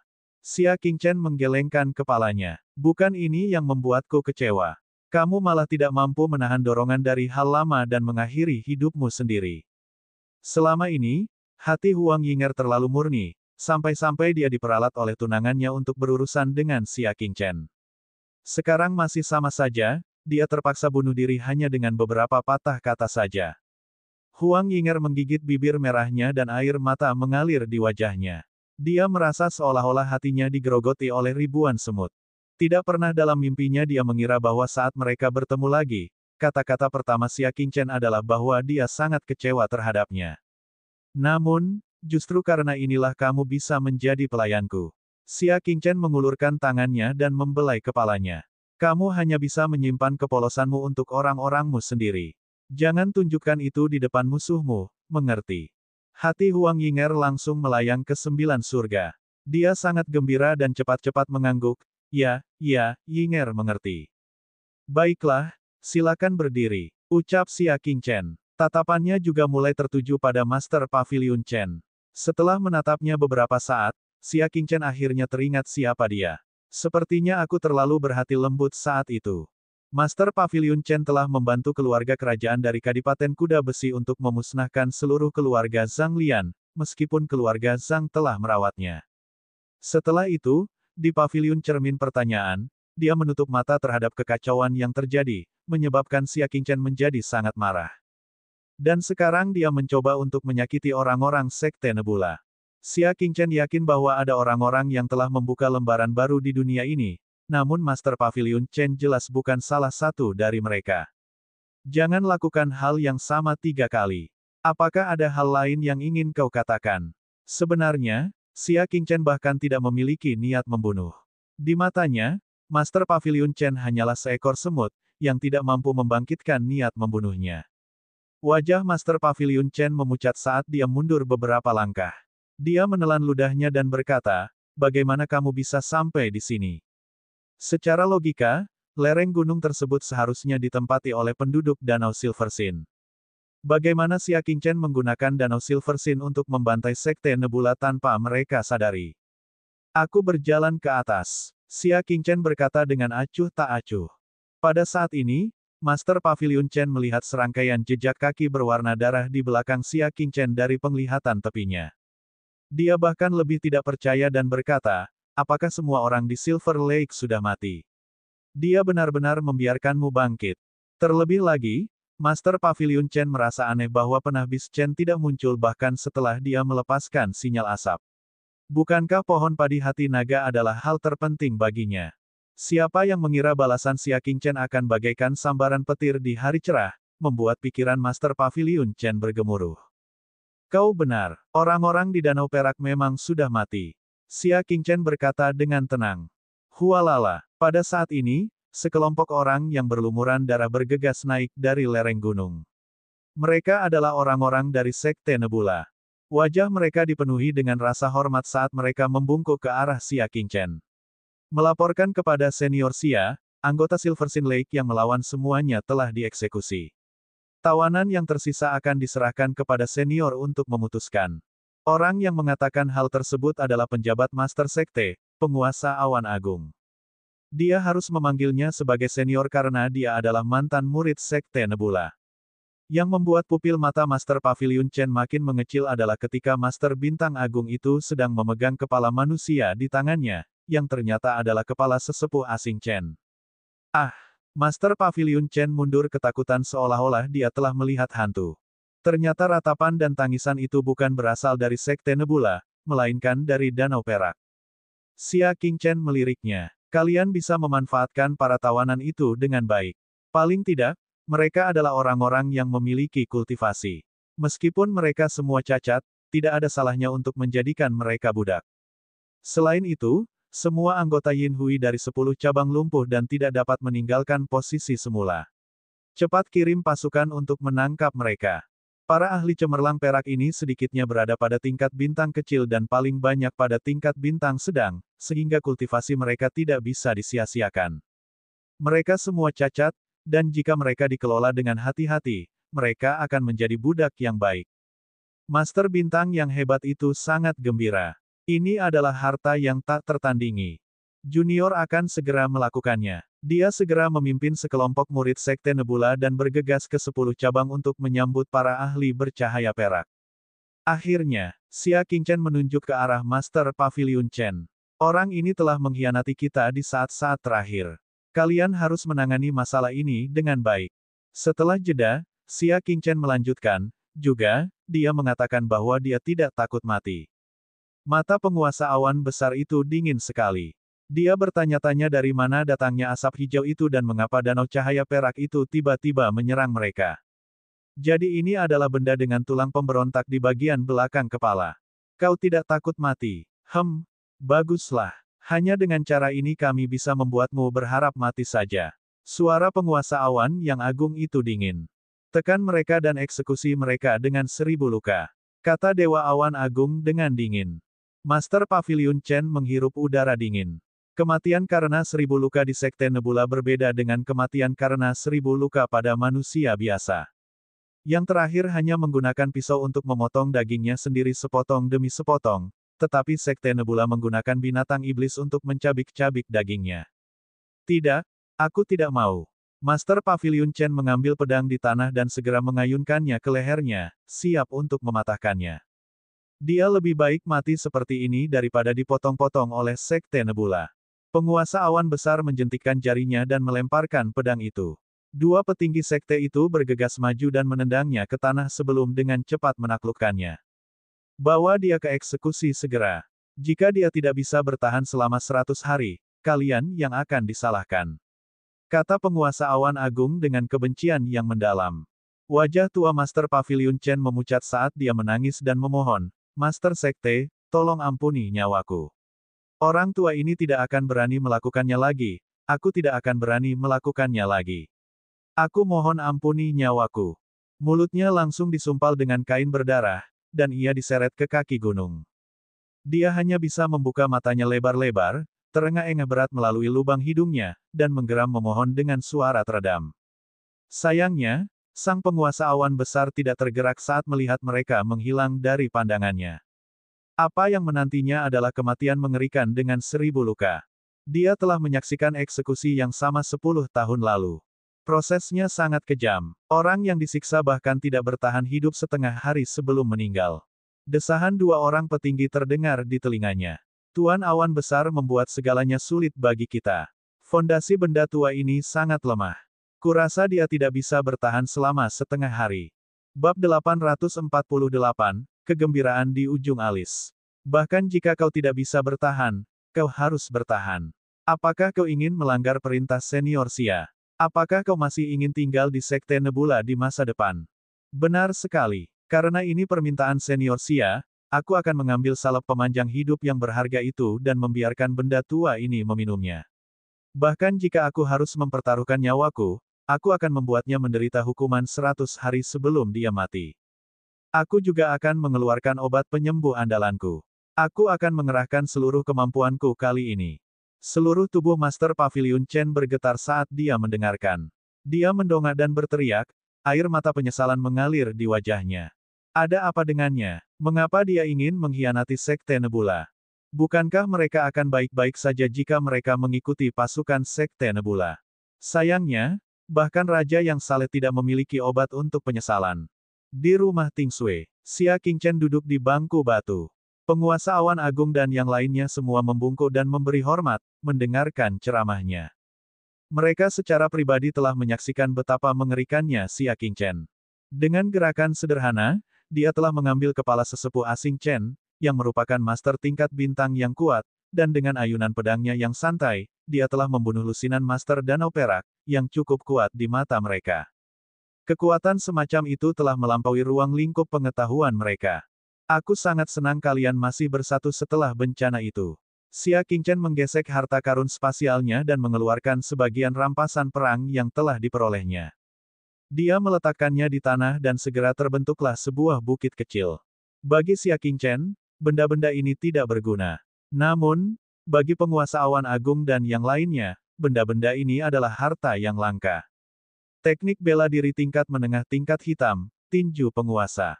Artefak nirvana tingkat ketiga, penguasa langit cerah. Kandang asap pasir beku yang dapat meningkatkan budidaya. Formasi patah hati yang terkenal. Masyarakat Sekte Nebula gempar. Di mata mereka, semua itu adalah harta karun yang langka. Dengan itu, Sekte Nebula akan diperkuat beberapa kali lipat. Yinger, kemarilah. Xia Qingchen memberi isyarat, dan Huang Yinger segera datang ke hadapan Xia Qingchen dan berlutut. Tuan, apakah Anda punya perintah? Xia Qingchen mengeluarkan teknik kultivasi hati dan memberikannya padanya. Ini adalah Sutra Hati Rui. Jika kamu mengolahnya dalam waktu lama, itu akan sangat bermanfaat bagi kultivasimu. Sutra Hati Rui adalah teknik kultivasi hati tingkat tinggi yang mendalam. Teknik ini berada di urutan kedua setelah teknik iblis 7 bintang yang dikultivasikan Xia Qingchen. Kalau seseorang menekuni teknik ini dalam jangka waktu lama, kultivasinya akan semakin dalam, jauh melampaui mereka yang berada pada tingkatan yang sama. Tidak hanya itu saja, metode kultivasi mental ini juga akan meningkat seiring dengan kultivasi sang kultivator, dan nilainya akan naik, yang memungkinkan kultivator untuk terus berkultivasi. Terima kasih banyak, Tuan. Ying berkata dengan gembira, memegangnya di tangannya seperti harta karun.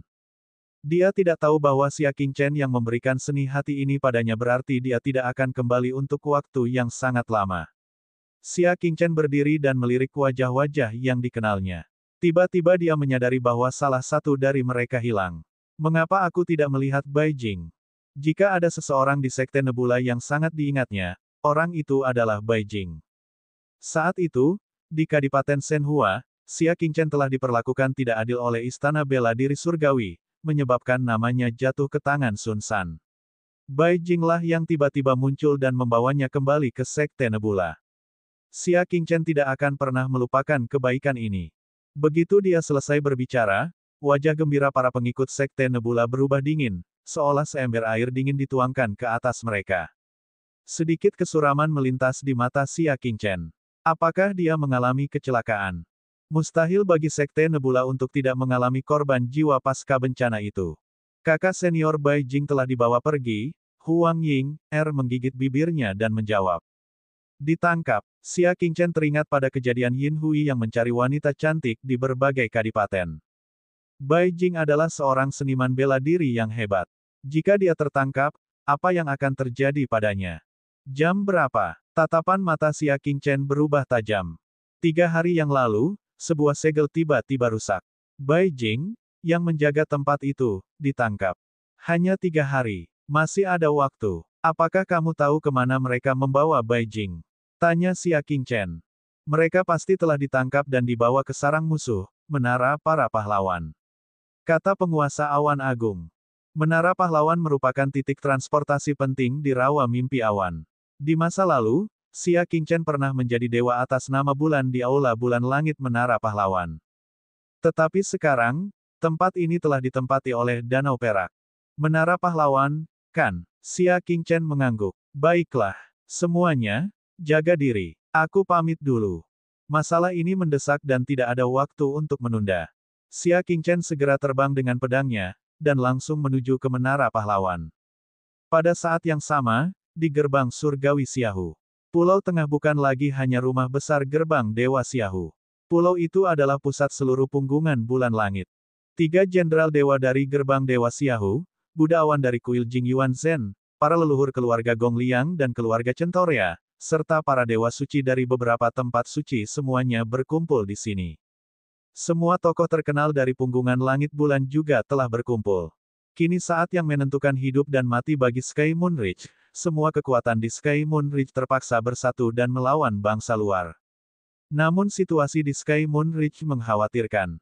Lebih dari separuh Sky Moon Ridge telah ditempati oleh Silver Lake. Hanya bagian utara Dream Marsh yang masih ditempati oleh mereka. Kedua belah pihak saling berhadapan dengan Menara Pahlawan sebagai batasnya. Bagaimana situasinya? Sebelum fajar, para ahli dari Sky Moon Ridge mengadakan pertemuan rutin untuk membahas situasi terkini. Tuan rumah pertemuan itu adalah Buddha Awan. Sekarang, kedua tetua gerbang dewa telah pergi bersama Gu Qianhen satu demi satu. Yun Fo adalah tetua paling senior di pegunungan bulan langit. Wajah tenang Buddha Awan dipenuhi dengan kekhawatiran, tidak terlalu optimis. Dilihat dari persiapan kedua belah pihak, pihak kita masih memiliki terlalu sedikit ahli. Danau Perak jauh lebih unggul daripada pegunungan bulan langit. Sekarang setelah tiba-tiba menyerang, pegunungan bulan langit terkejut dan banyak master tewas. Sekarang setengah dari negara telah diduduki, moral mereka rendah. Hasil pertempuran menentukan yang disepakati kedua belah pihak tidak optimis. Suasana di aula itu terasa berat. Orang-orang biasa dan keluarga dapat memilih untuk meninggalkan Sky Moon Ridge, tetapi keluarga mereka telah tinggal di sini selama ratusan tahun dan berakar kuat. Mereka tidak dapat pergi. Namun, aku menerima kabar baik. Wajah Yun Fo menunjukkan ekspresi lega. Kabar baik apa yang bisa didapat di langit bulan Ridge saat ini? Leluhur Flora mendesah. Istana militer sudah mengetahui tentang perang antara kedua wilayah itu, kata Yun Fo. Mereka telah mengirim seorang mediator untuk menengahi perang itu. Namun, orang-orang yang hadir tidak tampak santai seperti yang diharapkannya. Sebaliknya, mereka tampak lebih khawatir. Sejauh yang saya tahu, Silversin Lake telah menghasilkan banyak talenta dalam beberapa tahun terakhir, kata leluhur Flora. Generasi muda berprestasi baik di istana militer. Mediatornya pasti dari Silversin Lake, kan? Kalau begitu, lebih baik dia tidak datang. Jika tidak, manajer mediasi Danau Silver Glow pasti akan berpihak pada Danau Silver Glow. Pada saat itu, kerugian Sky Moon Ridge akan semakin parah. Tidak, sebaliknya, dia berasal dari pegunungan langit bulan. Yun Fo tersenyum misterius. Apa? Semua orang langsung menjadi bersemangat. Punggung bulan langit. Mungkinkah itu Xia Qingchen? Penguasa suci nebula terkejut. Leluhur Flora memutar matanya ke arahnya. Dewa suci nebula, tanah sucimu hanya menghasilkan satu bakat, Xia Qingchen. Jadi, kau memperlakukannya sebagai legenda, kan? Petik 2. Seberapa tinggi posisi mediator istana militer? Apakah menurutmu Xia Qingchen akan bisa mendapatkan kejayaan seperti itu setelah pergi ke istana militer selama setengah tahun? Penguasa suci nebula merasa malu. Dia memang menganggap remeh segala sesuatunya. Istana militer merupakan tempat yang sangat luas. Jika Xia Qingchen ingin menonjol, tempat itu tidak dapat dibandingkan dengan puncak bulan langit. Mungkinkah itu seseorang dari Sky Moon Ridge? Tebak sang nenek moyang Flora. Yunfo memperlihatkan senyum misterius dan wajahnya dipenuhi kegembiraan. Bab 849, Bermimpi. Nenek moyang Flora mengira tebakannya benar dan akhirnya tersenyum. Aku tidak percaya kalau Sky Moon Ridge bisa melahirkan orang sekuat itu. Dari 108 domain, Sky Moon Ridge dianggap agak terbelakang. Sudah ratusan tahun sejak seseorang mampu berprestasi di istana militer. Lagi pula, istana militer adalah istana dengan jumlah orang terbanyak, dan dipenuhi dengan segala macam hubungan manusia yang rumit. Tanpa latar belakang apapun, hampir mustahil untuk menonjol di istana militer. Akan tetapi, makin sering hal ini terjadi, makin besar pula rasa penasaran mereka. Siapa mediator ini? Gong Liangyun mengedipkan matanya yang indah, dia dipenuhi rasa ingin tahu. Peri delima mengedipkan matanya yang besar dan berair, memiringkan kepalanya, dan berkata, dalam 100 tahun terakhir, satu-satunya orang dari pegunungan bulan surgawi yang bergabung dengan istana militer adalah saudara Qingchen. Benar sekali, hanya tinggal Xia Qingchen. Kata Wu Jinlong dari Tanah Suci Awan Bintang. Semua junior menduga bahwa mediator itu kemungkinan besar adalah Xia Qingchen. Ekspresi mereka sangat rumit. Mereka dipenuhi dengan antisipasi, tetapi mereka juga tidak mau menerima kenyataan ini. Ini karena setengah tahun yang lalu, mereka masih pahlawan muda dari generasi yang sama yang memiliki garis awal yang sama. Dalam sekejap mata, mereka telah menjadi pembawa damai yang menguasai seluruh langit bulan Ridge. Mereka tidak dapat menerima kesenjangan sebesar itu. Luo Suixian berdiri diam di tengah kerumunan. Wajah cantiknya dipenuhi dengan rasa sakit yang mendalam, dan jejak ejekan terhadap dirinya sendiri muncul di wajahnya. Para pengikut Tanah Suci yang dulu dipandang rendah olehnya, kini menjadi eksistensi yang harus ia kagumi. Sungguh ironis. Ada banyak junior yang memiliki perasaan serupa. Mereka benar-benar tidak dapat menerima kenyataan bahwa Xia Qingchen telah berubah menjadi tokoh utama. Saya katakan, kata leluhur Flora dengan tenang, jangan membuat tebakan liar jika kamu tidak mengerti. Kamu masih muda, katanya perlahan. Kamu hanya tahu apa yang terjadi dalam 100 tahun terakhir dari buku. Bagaimana kamu tahu bahwa ada banyak orang berbakat di Sky Moon Ridge dalam 100 tahun terakhir? Misalnya, Matt Sword, siluman pedang dari 300 tahun yang lalu, kini telah menjadi pria kejam yang tak tertandingi yang telah mengalahkan 50 ahli pedang di wilayah tersebut. Dikatakan bahwa ia baru-baru ini bergabung dengan Hall of Wonders di bawah komando Putri Yanyu. Mendengar nama pedang orang gila, para junior yang hadir merasa bingung, namun hanya pemimpin suci, Patriark Gongliang, dan orang-orang generasi tua lainnya yang pernah mendengar nama yang jauh ini. 300 tahun yang lalu, ketika sebagian besar dari mereka masih muda, pedang gila telah membuat nama untuk dirinya sendiri. Kala itu, saat Sky Moon berada di angkasa, pedang gila telah mengalahkan semua jenius kekuatan dunia seorang diri, dan menjadi raja para jenius yang memang pantas mendapatkannya. Pada saat itu, kecemerlangan pedang gila itu tidak kalah dengan Xia Qingchen saat ini. Bahkan, dia mungkin bisa melampauinya. Pedang orang gila itu tidak kembali selama lebih dari 200 tahun, kan? Dia adalah pendekar pedang tanpa rumah. Dia tidak akan kembali hanya untuk Sky Moon Ridge, leluhur tua Gongliang menggelengkan kepalanya. Setelah Matt Jiantianyu pergi, dia berkeliling dunia untuk belajar dari para master pedang Dao. Selama periode ini, dia tidak pernah mengaku berasal dari Sky Moon Ridge, melainkan dari Liangsu. Karena latar belakangnya yang sederhana di pegunungan langit bulan, dia dipandang rendah oleh orang-orang Liangsu dan para master prinsip pedang. Selama 200 tahun berikutnya, dia tidak pernah kembali ke langit bulan Ridge. Tidak realistis bagi seseorang yang malu dengan kelahirannya untuk kembali ke kampung halamannya. Hei, leluhur Flora melambaikan tangannya. Kau tidak boleh berkata begitu. Tidak peduli apapun, darah orang-orang di pegunungan bulan surgawi masih mengalir dalam darah orang gila Jian. Bahkan jika dia tidak kembali, murid-murid dan murid-muridnya mungkin akan kembali. Leluhur tua Gongliang tidak dapat membantah hal ini. Bagaimana jika pedang gila itu masih punya sedikit hati nurani dan memikirkan kampung halamannya, sehingga ia memerintahkan para cucunya untuk datang. Jadi, kalian para junior, jangan bicara tentang menebak-nebak. Leluhur Flora terkekeh. Bakat Xia Qingchen tidak terlalu buruk.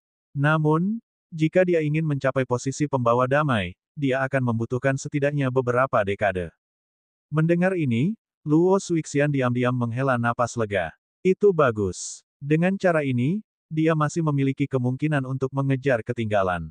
Wu Jinlong dan yang lainnya mendesah kecewa sekaligus lega. Dewa Suci Nebula menepuk bahu Wu Jinlong dan berkata, bukan berarti Xia Qingchen tidak bekerja keras. Hanya saja kamu selalu berada di pegunungan bulan langit dan tidak tahu seberapa luas dunia luar. Saat masih muda, saya cukup beruntung bisa pergi ke tanah suci bela diri, Liangzu. Sebelumnya, saya tidak terlalu memikirkannya, tetapi setelah saya pergi ke sana, saya tidak ingin pergi ke sana lagi.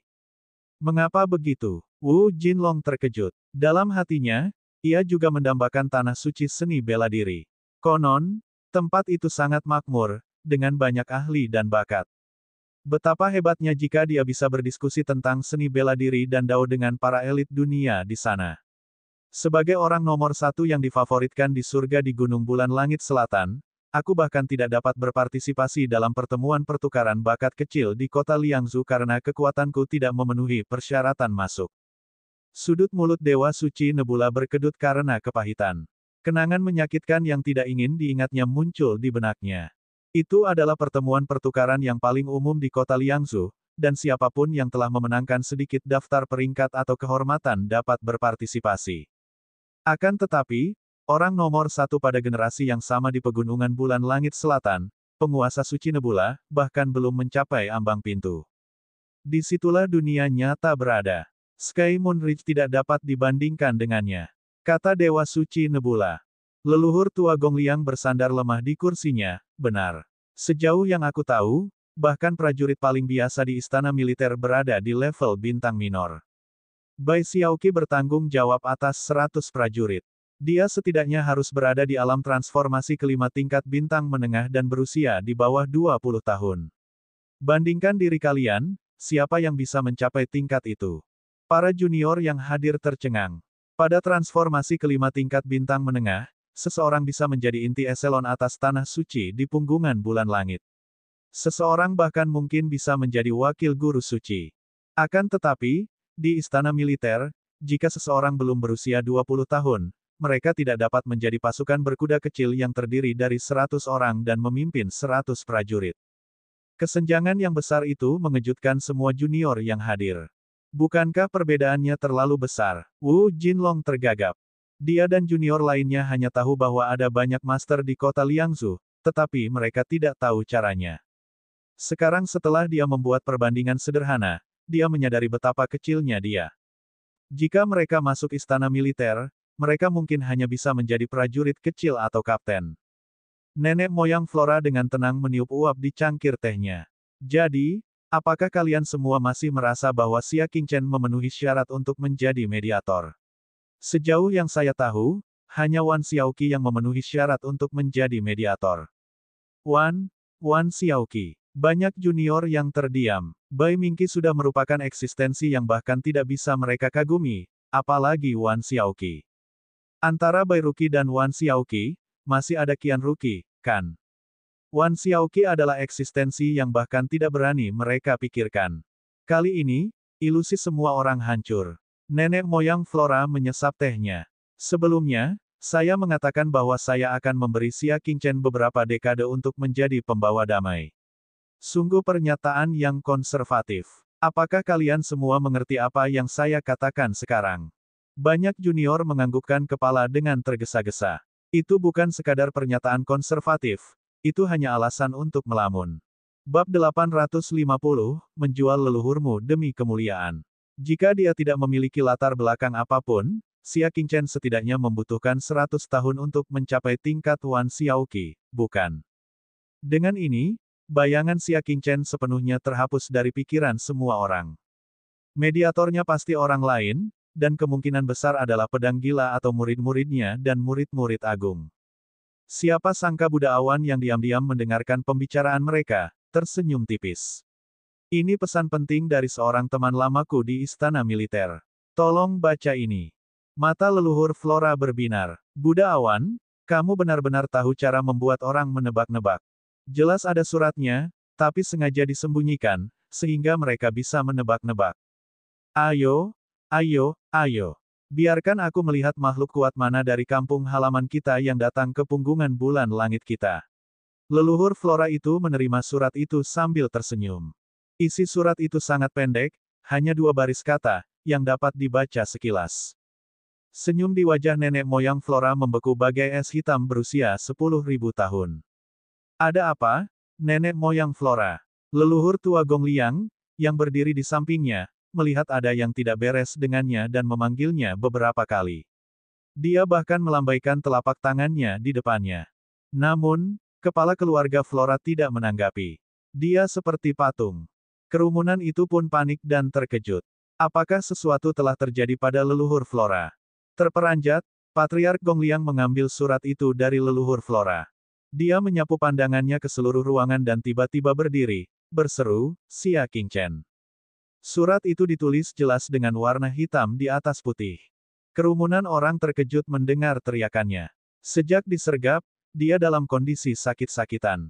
Dia menghabiskan sebagian besar waktunya dengan duduk atau berbaring. Sekarang dia tiba-tiba berdiri dan berteriak, mereka terkejut dan ketakutan. Leluhur tua, apa Xia Qingchen? Gong Liangyun membungkuk kaget dan melihat isi surat itu. Hasilnya, seperti leluhurnya, dia berseru, istana militer menunjuk Xia Qingchen sebagai komandan pasukan Langit Ungu. Apa? Xia Qingchen adalah mediatornya. Semua orang terkejut dan berkumpul untuk membaca surat itu terlebih dahulu. Ketika mereka melihatnya, mereka semua menjadi sangat terkejut. Buddha Awan, apakah sumber berita ini dapat dipercaya? Leluhur tua Gong Liang tersadar dan bertanya kepada Buddha Awan. Yang terakhir mengangguk dan tersenyum. Kita sudah saling kenal selama lebih dari 30 tahun. Tidak perlu berbohong padaku. Begitu kata-kata itu keluar, seluruh tempat meledak lagi. Mata Luo Suixian terbuka lebar, tidak dapat menerima kenyataan ini. Dia tidak dapat menahan diri untuk tidak menoleh ke nenek moyang Floranya. Leluhur, bukankah kamu mengatakan bahwa hanya Wan Xiaoqi yang memenuhi syarat untuk menjadi mediator? Petik 2. Nenek moyang Flora sudah pulih dari keributan itu. Ia terdiam cukup lama. Leluhur tua Gong Liang menjawab atas namanya, nadanya jelas gemetar, kelompok surgawi ungu adalah pasukan 10.000 orang yang hanya bisa dikendalikan oleh Wan Xiaoqi. Pemimpin kelompok itu adalah Wan Xiaoqi. Apa, dia benar-benar menjadi Wan Xiaoqi? Wan Xiaoqi. Luo Suixian menggigit bibir merahnya dan bertanya, Penatua Gong Liang, bolehkah saya bertanya tingkat kultivasi apa yang harus dicapai seseorang untuk menjadi Wan Xiaoqi? Leluhur tua Gong Liang menarik napas dalam-dalam dan berkata, raih posisi bintang utama sebelum usia 20. Jika dia berusia di atas 20 tahun, dia harus perlahan-lahan mendapatkan pengalaman. Luo Suixian menatap leluhur tua Gong Liang di depannya dan pandangannya kabur. Tubuhnya yang lembut bergetar dan dia hampir jatuh. Bintang besar, seberapa jauh itu? Tanpa setidaknya 3 tahun, dia bahkan tidak berani membayangkan level itu. Setengah tahun yang lalu, ketika Xia Qingchen meninggalkan Heavenly Moon Ridge, dia masih berada di tahap transformasi kelima dari level bintang tengah. Luo Suixian merasa bahwa dia memiliki kesempatan untuk mengejarnya. Tetapi sekarang, dia merasa tidak ada harapan dalam hidup ini. Bukan hanya dia, sebagian besar junior yang hadir memiliki emosi yang dalam dan rumit. Hanya orang yang tidak berperasaan seperti peri buah delima yang masih bisa bersorak dan melompat kegirangan.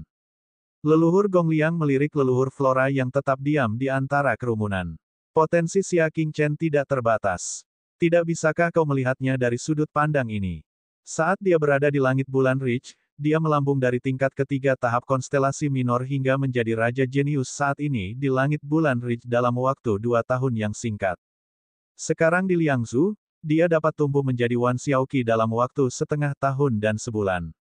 Leluhur Flora mendesah dalam-dalam. Ia menatap langit biru di luar aula. Mata lelaki tua ini semakin tidak berguna. Semakin banyak orang yang tidak bisa mengerti. Buddha awan menatapnya namun tidak mengatakan apapun. Dia menatap langit dengan ekspresi puas dan berkata, bencana di Sky Moon Ridge telah berakhir. Satu-satunya yang disayangkan adalah banyaknya pahlawan Sky Moon Ridge yang telah mengorbankan nyawa mereka. Benar sekali, yang paling banyak berkorban adalah tanah suci tebing pedang. Sayang sekali kita benar-benar musnah. Banyak orang juga tampak sedih dan merasa kasihan padanya. Hanya sang penguasa suci Nebula yang tetap tidak berekspresi dan menahan pendapatnya. Pada awal pertempuran, perbedaan kekuatan antara kedua belah pihak tidak sebesar sekarang, dan mereka berada dalam kebuntuan. Baru pada pertempuran di Benteng Angin Kuning di perbatasan wilayah dingin, pegunungan bulan langit dikalahkan, mengakibatkan mereka terus mundur dan akhirnya kehilangan setengah wilayahnya. Titik balik yang paling penting terkait dengan tebing pedang Tanah Suci.